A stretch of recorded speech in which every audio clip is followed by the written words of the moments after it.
Anyway, so we are here, and we're going to be talking about your book, the Tattered Page, not Right. the Tattered Page, Tattered Page, which is now on Wattpad. Is remind me, is the book complete? The book is complete. I just completed it a couple weeks ago.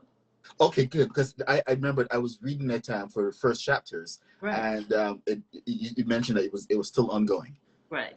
Right. So at that you time can, it was, yeah. right. So everyone can now actually go to our First Chapters podcast and listen to the first chapter of Tattered Page. We even have some nice sound effects and everything in there. Oh yeah, I like what you did. It's pretty cool. I like it. Well, you know, some books actually really call for it, because your writing is so full of texture, it's got very vivid descriptions that lend themselves to throwing in these little bits of sound effects. Right. Some of the others they don't need, because of the way the text is structured, but yours was just like, hey, let's just evoke that mood. Let's get those sound effects in. Nice. Yeah, I loved it. Well, I had fun recording it and adding all of the effects. So thank you for a good read. Yeah, thank you for recording it. Okay, so that's available on Wattpad right now. What other books do you have going? What are you writing right now? Well, actually, I mostly write a lot of horror, psychological horror, or thriller. I write under L.L. Sanders, the thriller and horror and the scary, dark stuff. But I also write gay romance in the dystopian genre. So I write that under Leslie Lee Sanders. And right when I completed Tattered Page, I started a new story for the ONC, for Open Novella Contest, an active agency, and it's a gay romance. So that's what I'm working on now. Yeah. So the question is, who are we talking to today? Are we talking to L.L. Sanders or Leslie Lee Sanders? We're talking to L.L. Sanders. Yeah, Okay. That's the author of Tattered Page. Yes. Okay, fine. But you're both. How do you find working in the different genres? Are you able to make a switch? Yeah, actually, I feel like I do it pretty well. Probably because I don't strictly write like the pure romance. So it's not, the lovey-dovey, feel-good type of romance. It's more of romance with like a dark twist, or like I said, dystopian twist. So it kind of makes it a little easier to go back and forth between the dark psychological horror and the dystopian and apocalyptic world, What is one of the biggest misconceptions people tend to have about a horror writer, or you as a horror writer? Probably that we probably go into dark places in our mind a lot. That's not necessarily true, because sometimes I could be really sensitive about things I watch, about things I read, and some things I'm not okay with in the horror genre, like torture porn. Not my favorite. Some gore, too much. But just because I'm a horror writer doesn't mean that I embrace all of horror, Yeah. So yeah, I think that's probably one of the misconceptions. Well, I think one of the things that people don't understand about horror writers is that you touch all genres. I mean, in horror, it's not just about the gore or about the jump scare that people seem to associate with horror because of the movies. You can't get that in books. But with horror, you touch on drama, comedy, action, adventure, romance. True. All those elements have to come together to make a good horror story. That's it's just you're taking it and turning it, twisting it just a little bit, so that it's not about the relationship, but about the demon or the psychological terror that comes from an intruder in a relationship. Right, and I think you're right about the comedy aspect, because you kind of need comedy in your writing if it's horror, strictly horror, because it kind of balances it out. And like you said with the romance, every story has that love interest. It's almost like you can't go without writing a story without having a main character have a love interest. So there's a little bit of romance here and there, But yeah, I mean, I pretty much agree, especially with the comedy, because that is definitely what I added in Tattered Page to kind of lighten the mood a little bit, because that it could get pretty dark at times. So I Yep. have that comedy in there somewhere. So Well, I think Stephen King said that some horror is so bad it's comedic, and some comedy is so bad it's horrific. So you got to try to find that middle ground where you're right, actually being funny when you want to be funny, but then being completely horrific when need comes. right, yeah, I agree with that. What are some of your favorite horror novels? Well, oh, my favorite one, I recently read The Cipher by Kathy Koja, and that blew me away. Now that I think it's probably labeled like a classic now, but I recently read it, was so hooked about it because it's about this main character, a guy who lives in like an apartment complex, who discovers this hole in the ground in the storage room of the complex. Now him and his girlfriend, they go and like investigate the hole, they put things down there and everything. Anything that comes up is distorted, it's altered. And what really kicks this story off is when, while exploring, his hand slips in. And so from there, it's like, wow, you know, yeah, that's my favorite story so far. So Okay, now I have to know what happens in it. You have to send me the crazy. link after. What was that? You have to send me the link after. Right, yeah, I can do that. Okay, well, since you are a big horror writer and fan, have you read House of Leaves? No, I haven't. Okay, I will have to send you a link to that one. That's one of brilliantly twisted novel. So yeah, I'm not going to get into talking about that. Let's continue talking about you. So what about some of your other novels on Wattpad? Which ones can we look at that are horror? Well, another one that I wrote for ONC is Let Me Be, and that's it's a novella, not a novel, but it pretty much is.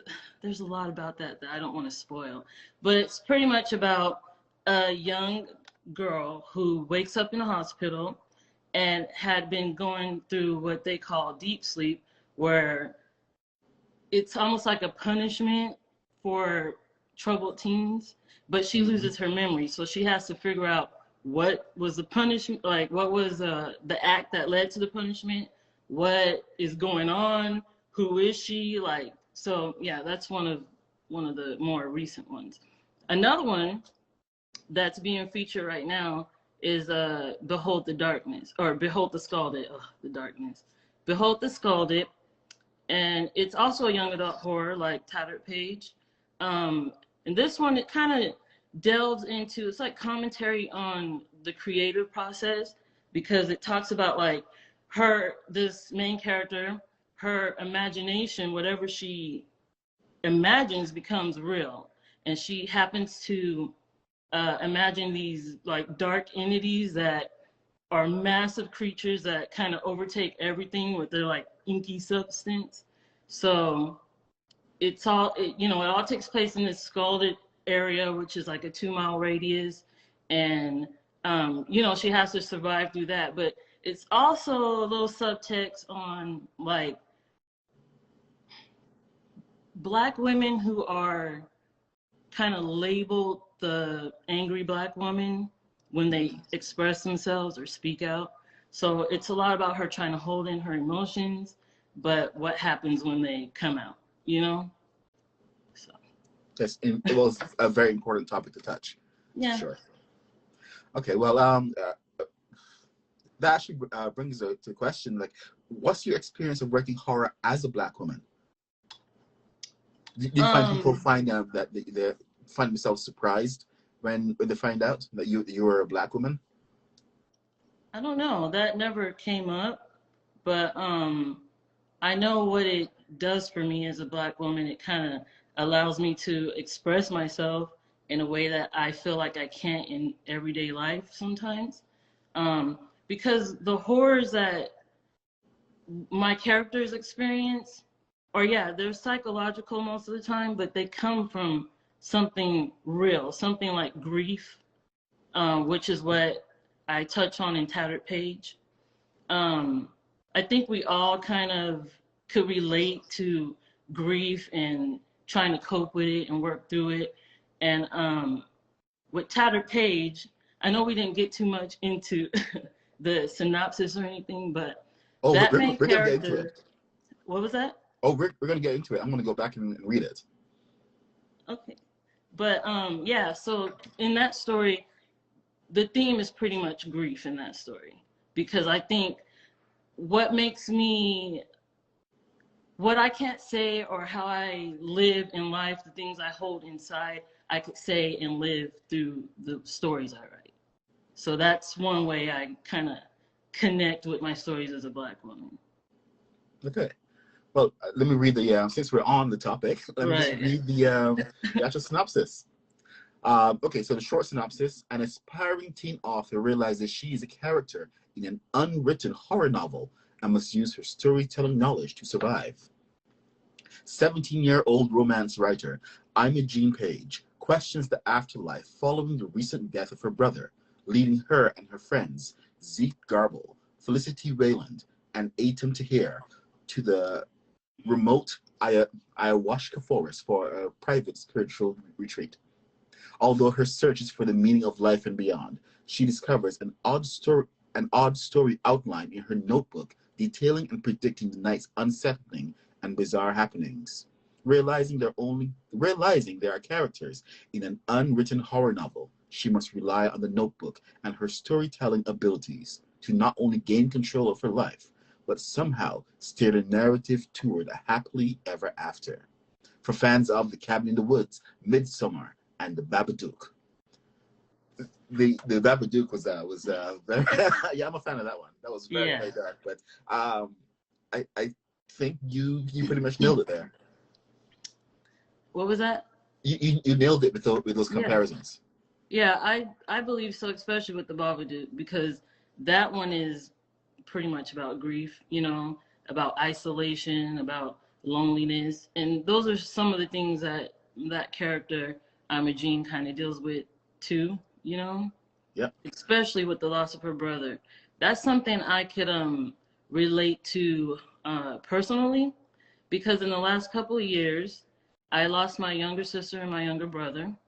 In 2020, I lost my younger sister at age 35 to respiratory failure. And then in 2021, I lost my brother. He was murdered. And I wrote that story like months right after that incident. And at first, I was going to talk about like the formula of writing a novel. I want to use that as commentary. But then when I started thinking about the character, I was trying to make her more three-dimensional. I was trying to make her have like an internal conflict, some kind of motive. And that's when my own grief kind of bubbled to the surface. And I realized, okay, she needs to work through this. You know, this is something she's going to need to work through. And that's when it became the story, you know? So.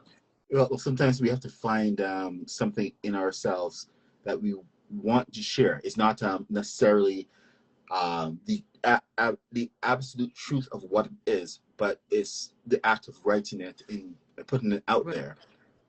It can actually be pretty cathartic. Exactly. Yep.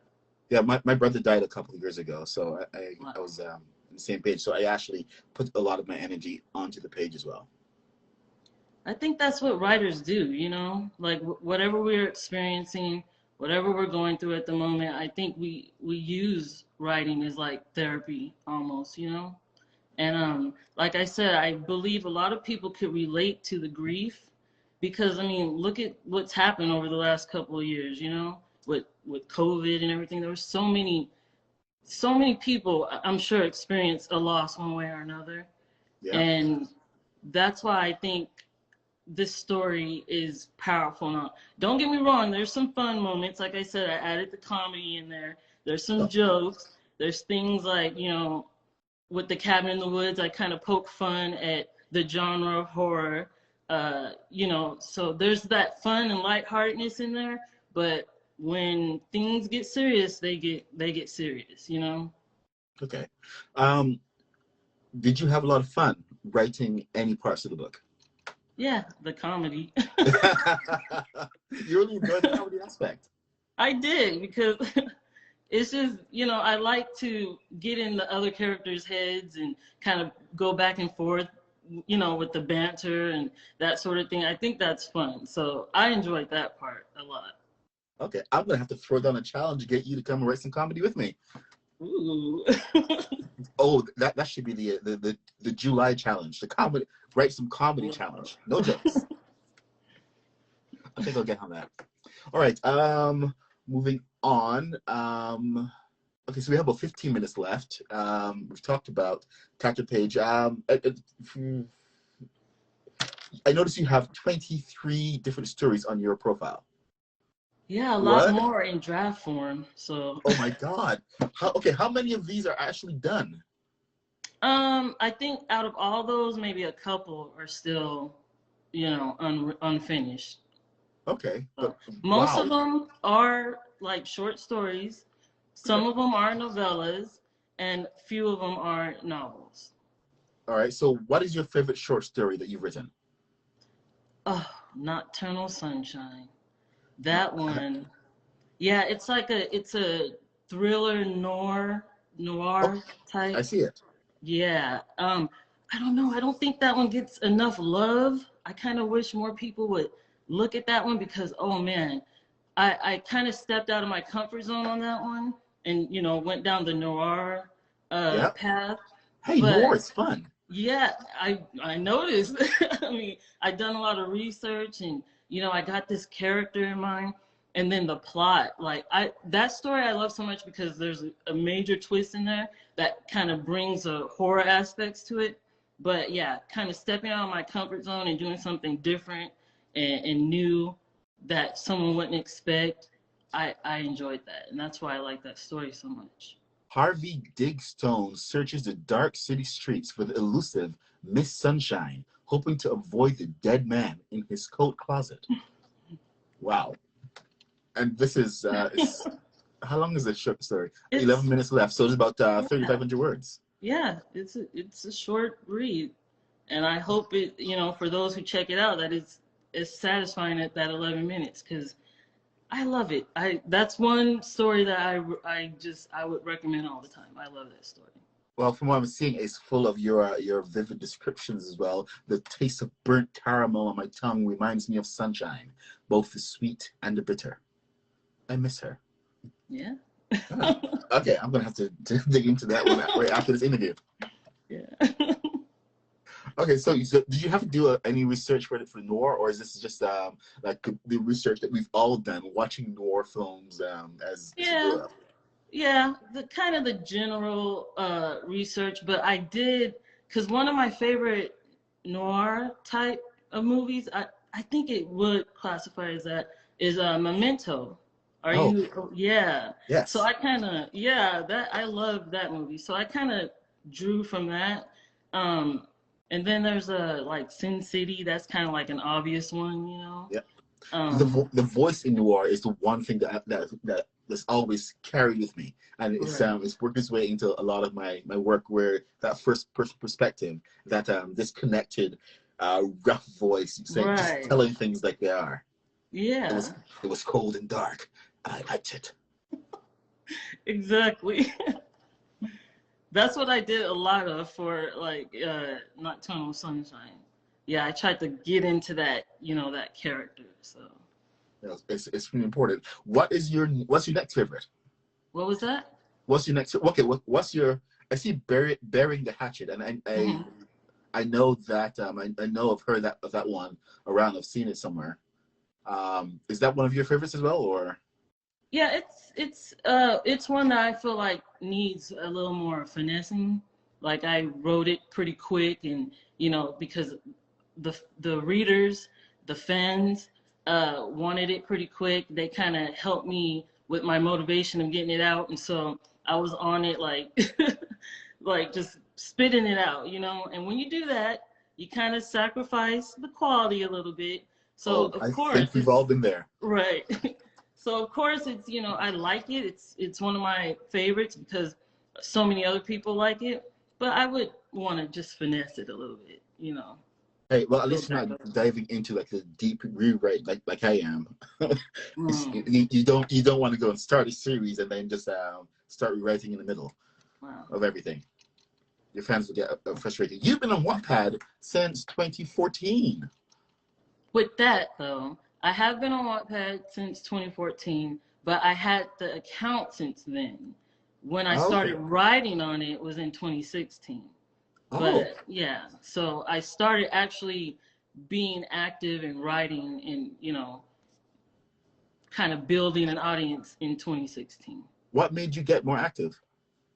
Honestly, it was the Waddies. The Waddies that year. Who won? It was a fan fiction, One Direction fan fiction that won one of the Waddies, and that blew me away because I was like, wow, if someone could write fan fiction with all, there's a lot of talk about, if fan fiction is really writing and so on. I think it is. I think you need creativity and skills and knowledge and everything else to write a successful fan fiction. And when that won, I kind of, there's something about that made me feel like, okay, Wattpad is where I need to be. Like they're looking at all writers, they're looking at all genres, they're kind of embracing us all. So that's when I decided to throw something up there myself. Yeah, I think one of the things that a lot of traditional writers uh, tend to miss about Wattpad is the fact that you can get almost instant feedback. Once it starts picking up and a reader really likes your story, they will comment, they will like, they will vote on it, and Right. they will actually lend their comment. And this really works especially well for completed stories that you've done like a couple years ago. When someone brand new finds it and they're going through and they're commenting their favorite lines or wherever as they're going, you can follow the journey. Have you had that happen in any of your stories? Oh yeah, especially burying the hatchet. That was the one that like the audience, the readers, I actually felt like I had fans because they were just on it. Like the moment I posted something. And Yeah. yeah, they would you could see their comments from beginning to end, and you could see their emotions, and you could see how they felt about characters because that's part of the beauty of Wattpad. You get to see, people get to share their feelings about that moment or that scene or that character. So Yeah. yeah. Yeah. I think the aspect of actually reliving the story through someone else's eyes, that's been one of the biggest things for me. Yeah, because there is a lot of you could see their like the difference in opinions, the difference in like how they take on a scene or how they interpret something. Like each person has their own interpretation of that moment, and it's kind of cool to see the differences. And Okay. or to see if you like did what you were set out to do, like in that scene, if you were trying to evoke a certain emotion and then they kind of express that emotion, you did it right. You know what I mean? Yeah. Yeah. Okay. So I'm seeing a certain story on the top of your page called an active agency Right. for ONC 2022. You Hmm. seem to love the ONC. Yeah, I do. See, the thing with me is that I think I write best when there's kind of like a deadline. Yes. Like, this is why I finished Tattered Page as in Nanowrimo. So the National Novel Writing Month, I Yes. actually wrote it then. We did sprints and all that stuff, and that's what I need to kind of push through. And that's the same with the active agency. Like there's deadlines to get the story, certain word count by this day. And I feel like I do my best when I'm kind of under that pressure. So yeah, I love the ONC for that.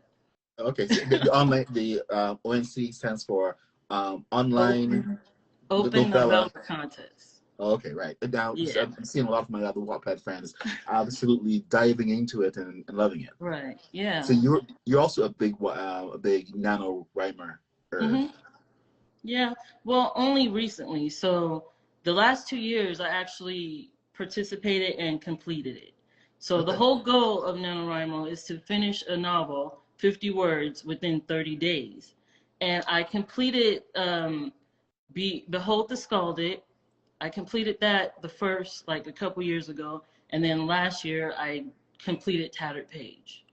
Now, I only, because I'm such a perfectionist, I don't want to just throw my work up there for other people to see immediately. So I finished it in that month of November. Then I took my time to kind of do a second draft and post it, not monthly, but like every other week or so to kind of give myself time to, Ah. finesse Oh, it. so yeah, so you didn't go and write it and then post it and then write it and then post it. No, Okay, no. because that's what I did one year with one of my sequels. It was just like word vomit, just go bam, and, Yeah, and then out to the world. yeah. I still look back at a few things and cringe just a little bit. Yeah, same me. Yeah, that's me. Hey, but we're out there putting our words out, and that's important. What is next for you after an active agency? Is this going to be a long one, or is this going to be? Well, What are you thinking? I was hoping to complete the open novella contest with that. It has to be between 20,000 and 40,000 words. And then after that, whatever happens, if I win or not, then I want to extend it into a full-length novel. Yeah, well, Um, it's sci-fi, so this is a new genre for you. no, it's kind of the same as like the dystopian post-apocalyptic sci-fi that I've been writing. It's in But they're that kind of realm. androids. Yeah, it's not hard sci-fi, let's say that. Oh, okay. Because I can't do the hard sci-fi.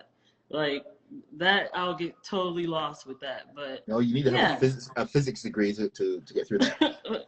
yeah, it feels like that. So yeah. Okay. So you were longlisted in the 2018 Watty Awards. Mm. I'd actually meant to get back to you about writing a Watty. We're having the Watty's Experience panel coming up on April 9, Right. and I guess this is a good time to talk to you about the Watty Awards and what your experience was like for going to Watty, especially getting longlisted. Right. So as of now, I haven't actually won a Wadi. Um, the closest I got was being longlisted, and that was actually for Burying the Hatchet. And yeah, that was interesting because at that time, I kind of gave up on that story. It's a weird relationship I have with it because like I said, I'm such a perfectionist that I feel like I could do more with it, and I didn't have the time to do what I wanted to do with it. But I almost forgot that I entered it into the Waddies until they contacted me saying that I was longlisted. So that was a Okay. surprise. It's always a nice surprise when them just come out and say, "Hey, we think your work is excellent." Right. Yeah. I mean, because that's pretty much what, it's like that validation. But even then, like I said, I feel like the story could use so much more proofreading, rewriting, like a lot more with dialogue, maybe even flesh out some character. Like there's so much that I wanted to do with it that for it to get longlisted kind of says a lot. It says that maybe it's pretty good. Like give it a chance. Don't be such a perfectionist. Don't Oh, want everything to be so perfect, oh, So maybe you should go back and take another look at it. yeah, yeah. Okay. Well, is there any advice you give to anybody starting out either writing on Wattpad or just writing? First time writers. Um, I say, speaking of my perfectionism, which is not good in any way, I don't recommend it. Just get the words out, like instead of lolling over what you're writing, if it's good enough, if you should share it, just put it on the page first and know that we all kind of vomit on the page and we'll clean it up later. Like that, that's the point. All first drafts are crap. And once you accept that, then, you know, you could finish your story. Yeah, because it's much easier to edit something that's written than trying to come up with something brand new. Exactly.